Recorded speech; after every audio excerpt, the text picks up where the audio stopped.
सभी को जय श्री कृष्ण, जय श्री राधे, जय श्रीमन नारायण। मैं आचार्य राहुल देवभूमि उत्तराखंड से आप सभी के मंगल की कामना करता हूँ। आशा करता हूँ आप सब स्वस्थ होंगे, आनंद में होंगे। ठाकुर जी से मेरी यही प्रार्थना है। सज्जनों, आज की वीडियो, आज का कार्यक्रम बहुत ही खास होने वाला है उन सभी दर्शकों के लिए, सभी लोगों के लिए जिनकी मेष राशि है। आज की वीडियो मेष राशि वालों के लिए इसलिए भी इतनी खास है क्योंकि आज की वीडियो में हम बात करने वाले हैं शनि के राशि परिवर्तन को लेके। सज्जनों, विशेष रूप से 29 मार्च को शनि देव राशि परिवर्तन करेंगे। उसी के साथ साथ शनि की 7.5 मेष राशि वालों पे पूरे 30 साल बाद आ रही है। इसके विषय में हमने वीडियो डाल दी है, लेकिन आज की वीडियो शनि के राशि परिवर्तन को लेके है कि शनि का राशि परिवर्तन 2025 29 मार्च क्या शनिदेव करने वाले हैं, क्या स्थिति मेष राशि वालों के जीवन में आने वाली है, और विशेष रूप से शनिदेव 3 दृष्टियों से जहाँ भी दृष्टि गोचर करेंगे उसका क्या फल मिलने वाला है और किस प्रकार सावधानियाँ जीवन में रखनी है और किस प्रकार मेष राशि वालों को चलना है। क्योंकि न्याय के देवता शनिदेव राशि परिवर्तन करने वाले हैं और कर्म फल प्रदाता शनिदेव कर्मों के अनुसार फल हर किसी व्यक्ति को देते ही हैं। तो सबसे पहले निवेदन करेंगे, अगर आप चैनल से नहीं जुड़ रहे हैं तो चैनल को सब्सक्राइब जरूर कर लें क्योंकि बहुत ही शुभ मुहूर्त है। बेल आइकन दबा लें, आने वाली वीडियो हमारी सबसे पहले आपको प्राप्त हो, ऐसा हमारा भाव रहता है। वीडियो को लाइक शेयर कमेंट अवश्य करें। दोस्तों, अगर आप भी अपनी कुंडली का सटीक रूप से विश्लेषण कराना चाहते हैं, कुंडली दिखाना चाहते हैं, तो दिए गए हमारे नंबर पे संपर्क कर सकते हैं, अपनी कुंडली दिखा सकते हैं। तो सबसे पहले आपका चार्ट लगाए आगे मेष राशि और थोड़ा सा समझेंगे कि किस प्रकार की भावों में दृष्टि, 3 दृष्टियां शनिदेव की रहने वाली हैं, देखने वाले हैं, और उन दृष्टियों का क्या फल मिलने वाला है। 7.5 तो लगेगी ही, 30 साल बाद परिवर्तन जीवन में निश्चित रूप से आएगा, लेकिन किस प्रकार की पॉजिटिव और सकारात्मक ऊर्जा या नकारात्मक ऊर्जा रहनी चाहिए या वास्तव में भय होना चाहिए, या किस प्रकार का क्रम एक जीवन में नया अध्याय शुरू करना चाहिए, इसके विषय में बात करेंगे और अंतिम में उपाय की बात भी करेंगे। क्योंकि न्याय के देवता शनिदेव राशि परिवर्तन करने वाले हैं 29 मार्च 2025 को। सबसे पहले आपका चार्ट लगाए मेष राशि। सज्जनों, अभी वर्तमान में शनिदेव जो हैं वो आपके 11th हाउस में गोचर कर रहे हैं, यानी कि 11वें भाव में। 11वें भाव में गोचर करने से अब मेष राशि वालों को विशेष रूप से गत वर्षों में जो परेशानियां हुई हैं, यानी कि मेहनत तो खूब करी है लेकिन उसके अनुसार फल की प्राप्ति नहीं हुई है, तो वो गोचरीय प्रभाव अभी तक रहा। लेकिन अब परिवर्तन के साथ 29 मार्च को कुंभ राशि से निकलकर, यानी कि अपने घर से निकलकर मीन राशि में 29 मार्च को प्रवेश करेंगे शनिदेव, और मीन राशि अर्थात गुरु के घर प्रवेश करेंगे। हालांकि देव गुरु बृहस्पति वो भी न्याय के देवता हैं, आध्यात्मिक गुरु हैं, देवता भी उनका परामर्श लेते हैं, उनके परामर्श के लिए बिना कोई कार्य संपन्न नहीं होता है। लेकिन शनिदेव भी धर्म प्रिय हैं, न्याय प्रिय हैं, उनको तो न्याय प्रिय ही कहा जाता है।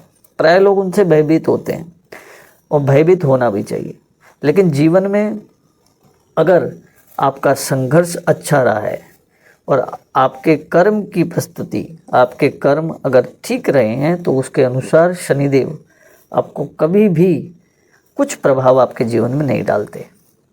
इसके बहुत सारे उदाहरण मैं दे सकता हूँ। मेरे आसपास कई लोग ऐसे हैं कि जिनको शनि की महादशा में, शनि की 7.5 में स्ट्रगल तो जीवन में रहता है। देखिए, ये बात तो पक्की है, शनिदेव जब आते हैं तो जीवन में स्ट्रगल रहता है, ये आप निश्चित रूप से रख लो।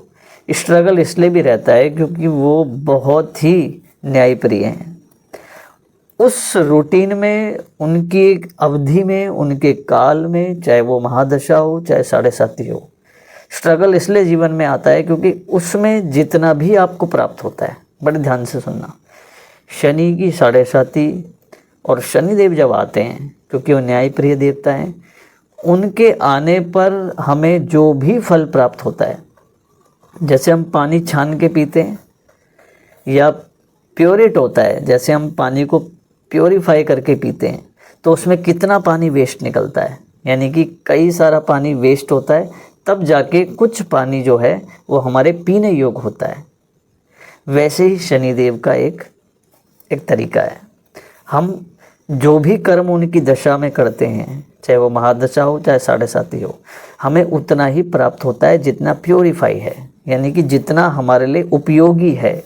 तो उसमें हमको क्या लगता है कि हमारे साथ कहीं ना कहीं अन्याय हो रहा है, लेकिन वो जितना भी प्राप्त होता है वो हमारे लिए कहीं ना कहीं हम रियलाइज़ करेंगे पर्याप्त होता है। लेकिन कई लोगों के प्रारब्ध और कई लोगों के कर्म इस प्रकार होते हैं कि उनको उस दौरान जो अपने जीवन में उन्होंने किया होता है, चाहे कोई भी कर्म कुकर्म किए हो या किसी व्यक्ति विशेष के द्वारा कोई भी ऐसा कार्य किया हो उन्होंने, या किसी व्यक्ति विशेष के लिए किया हो, तो उसका फल तो भोगना पड़ता है। और इसके लिए शास्त्र बड़े पड़े हैं, अवश्यमेव भोक्तव्यम कृतम कर्म शुभाशुभम, तो भोगना पड़ता है। तो देखिए यहाँ से द्वादश भाव में आपके आएंगे शनिदेव। सबसे पहले अपनी चार्ट को देखिए, द्वादश भाव में आएंगे। अब ज़्यादा समय नहीं लूँगा, सीधे फलित करूँगा। द्वादश भाव में शनिदेव आएंगे और सीधे तीसरी दृष्टि से देखेंगे धन भाव में। तो कहीं ना कहीं आप जानते हैं किस प्रकार का आपका कर्म है, तो निश्चित रूप से जो आपका कर्म है उसके अनुसार आपको धन की प्राप्ति होगी, क्योंकि तृतीय दृष्टि से देखते हैं। हालांकि तृतीय दृष्टि थोड़ी सी शनिदेव की भयानक होती है, थोड़ी उग्र स्वभाव में भी होती है, लेकिन वो उनके लिए होती है जिनका तरीका ठीक नहीं है। तो द्वितीय भाव में देखने से, तीसरी दृष्टि से धन के कहीं ना कहीं योग बनेंगे, आपको प्राप्त होगा आपके कर्म अनुसार, क्योंकि कर्म फल प्रदाता है। उसी अनुसार देखिए यहाँ से फिर सप्तम दृष्टि सीधे छठे भाव में देख रहे हैं, तो कहीं ना कहीं देखिए शनि योगी भी हैं, वो योग की तरफ भी ले जाते हैं। तो सीधी सी बात है कि बाहर के भोजन को अवॉइड करें, शत्रुओं का कहीं ना कहीं नाश होगा। आप अपने दिमाग के द्वारा, अपने विवेक के द्वारा शत्रु आपको प्रभावित नहीं कर पाएंगे, शत्रु परास्त होंगे। लेकिन कहीं ना कहीं छठा भाव रोग का भी होता है, तो थोड़ा सा ध्यान रखें, विवेक का प्रयोग करें, बाहर की चीज़ों को खाने से अवॉइड करें, घर का सात्विक भोजन करें और योग का सारा, प्राणायाम का सारा जरूर लें। अंतिम में शनि देखेंगे दशम दृष्टि से सीधे आध्यात्मिक भाव में, यानी कि नवम भाव में, और नवमे धर्मलावश्च। नवम भाव में शनि के देखने से कहीं ना कहीं अध्यात्म से आप जोड़ेंगे, जो कि अच्छा है। और अगर कहीं आपका मन इधर उधर भटकता है या किसी प्रकार का आपको भय लगता है, तो आप कुछ उपाय कर सकते हैं, जैसे कि प्रतिदिन भगवान शिव को जल अर्पित करने का नियम बना लें। जितने भी मेष राशि, प्रतिदिन भगवान शिव को जल अर्पित करना शुरू कर दें अभी से।